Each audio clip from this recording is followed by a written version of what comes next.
पटना के कोचिंग जगत में लंबे समय से चल रहे रोशन आनंद और खान सर की रंजिश अब बड़े विवाद में बदल चुकी है। रोशन आनंद की मुश्किलें अब बढ़ती नजर आ रही है क्योंकि अब तक खान सर पर एफआईआर दर्ज नहीं किया गया है। आईजी जितेंद्र राणा ने भी अभी तक कुछ नहीं कहा। खान सर अब जेल नहीं जाएंगे और क्या रोशन आनंद भी अब जेल नहीं भेजेंगे खान सर को? लेकिन आखिर 2 जून को हुई मारपीट और हंगामे के बाद मामला तब और गर्मा गया जब रोशन आनंद के भाई प्रिंस यादव की नेपाल में संदिग्ध परिस्थितियों में मौत हो गई। आखिर दोनों शिक्षक के बीच विवाद की शुरुआत कैसे हुई? क्यों बार बार दर्ज हुए केस और क्या है इस पूरे मामले का सच? आज इस रिपोर्ट में हम बात करेंगे, इस पूरे विवाद का बड़ा खुलासा भी करेंगे। नमस्कार, मैं कोमल और आप देख रहे हैं दर्श न्यूज। बिहार के दोनों चर्चित शिक्षक रोशन आनंद और खान सर के बीच का विवाद अब बहुत बढ़ चुका है। सहरसा के धमसेना गांव से एक साधारण किसान परिवार में जन्मे रोशन आनंद की कहानी संघर्ष, असफलता, मेहनत और सफलता का ऐसा सफर है जो हजारों युवाओं के लिए आज प्रेरणा बन चुका है। रोशन आनंद अक्सर कहते हैं कि मैं अधिकारी नहीं बन पाया, लेकिन मेरे हजारों छात्र आज वर्दी पहनकर सेवा दे रहे हैं। यही एक लाइन उनकी पूरी जिंदगी का सार है। बचपन से पढ़ाई में तेज रोशन आनंद ने 8वीं कक्षा में अपनी 9वीं और 10वीं का सिलेबस पूरा कर लिया था। उनकी मां चाहती थी कि बेटा इंजीनियर बनकर परिवार का नाम रोशन करे। आर्थिक तंगी के बावजूद पिता ने जमीन गिरवी रखकर और बाद में जमीन बेचकर उन्हें पटना और फिर कोटा भेजा, जहां उन्होंने AIEEE परीक्षा पास कर BIT मेसरा में दाखिल लिया। उसके बाद लेकिन लगातार आर्थिक संकट के कारण उन्हें इंजीनियरिंग की पढ़ाई बीच में छोड़नी पड़ी। इस फैसले से ना सिर्फ उनका सपना टूटा, बल्कि परिवार भी उनसे काफी नाराज हो गए। इसके बाद वो पटना लौट आए और दोस्त की मदद से संघर्ष भरा जीवन बिताने लगे। लेकिन इसी दौरान उन्होंने बिहार पुलिस, BPSC और UPSC जैसी परीक्षाओं की भी तैयारी की। बिहार पुलिस की लिखित परीक्षा पास करने के बावजूद वह कई बार फिजिकल टेस्ट में असफल रहे और इसी वजह से वो मुकाम हासिल नहीं कर पा रहे थे। वहीं 60वीं, 61वीं, 62वीं BPSC परीक्षा में इंटरव्यू तक पहुंचने के बाद भी अंतिम चयन रोशन आनंद का नहीं हो सका। लगातार असफलताओं और आर्थिक संकटों के बीच उनके परिवार पर एक और दुखों का पहाड़ तब टूटा जब उनके दादाजी कैंसर से पीड़ित हो गए और इलाज के अभाव में, क्योंकि उनके पास पैसा नहीं था, तो उनका निधन हो गया। हालात इतने खराब थे कि अंतिम संस्कार के लिए भी रोशन आनंद के परिवार के पास पैसे नहीं थे और परिवार को पेड़ काटकर अंतिम संस्कार करना पड़ा। इसी घटना ने रोशन आनंद को जिंदगी में कुछ बड़ा करने का संकल्प दिया।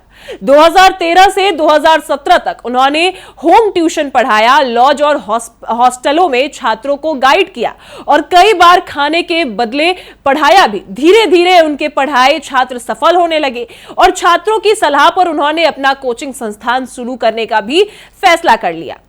वर्ष 2017 में दोस्त की मदद से 1 लाख रुपए कर्ज लेकर उन्होंने पटना में ज्ञान बिंदु पटना GS एकेडमी की शुरुआत की। एक छोटे से कमरे और 50 छात्रों से शुरू हुई यह यात्रा धीरे धीरे आगे बढ़ती गई।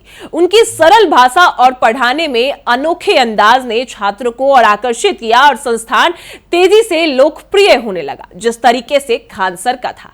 2019 में उनके संस्थान ने 8 छात्रों का बिहार दरोगा में चयन हुआ, जिससे कोचिंग की पहचान बनने लगी। और कोरोना काल में भी जब ऑफलाइन पढ़ाई बंद हो गई थी तो उन्होंने गंगा घाट पर छात्रों को पढ़ाया और बाद में हॉस्टल मॉडल शुरू किया और सफल छात्र ने सिर्फ 2 मिनट में उन्हें 1 लाख रुपए भेजकर मदद भी की, जिसके सहारे उन्होंने छात्रों को पढ़ाने की व्यवस्था जारी रखी और सभी को पढ़ाया।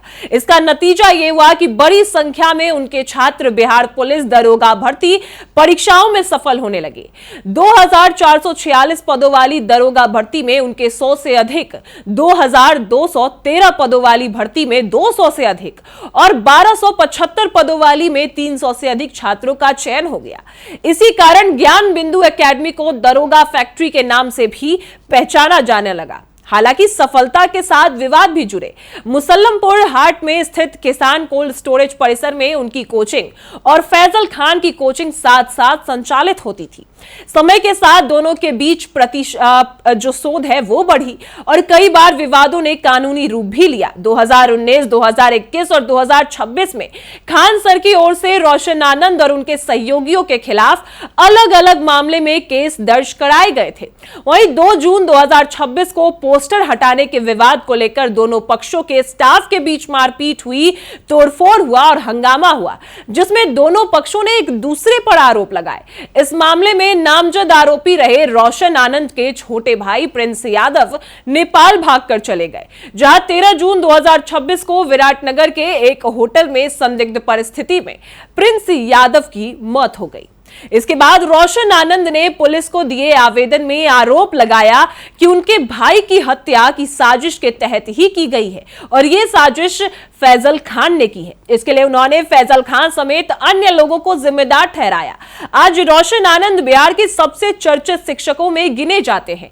भले ही वो खुद अधिकारी नहीं बन पाए, लेकिन उनके संस्थान से निकलकर हजारों छात्र पुलिस और प्रशासनिक सेवाओं में पहुंच चुके हैं।